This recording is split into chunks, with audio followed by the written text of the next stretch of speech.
అంతా పక్కన పెట్టి కూలీల వేషం కట్టి అవమానాలెన్నో మోస్తూ అన్నీ చేస్తూ ఉన్నావా? జీవితమే జీతంతోటి తూకం వేస్తూ ఉన్నావా? ఎండమావి నీళ్ళ కోసం ఎడారిలోన వెదికావా?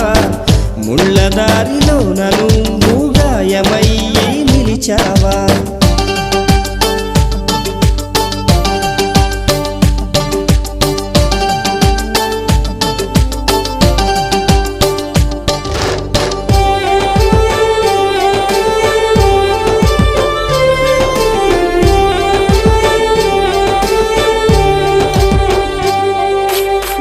రక్తాన్నే పంచిన తల్లి, రాఖీని కట్టిన చెల్లి, నువ్వాడి పాడిన గల్లి చూస్తున్నది నీకై మళ్ళీ. ఎదిగొచ్చిన బిడ్డలకో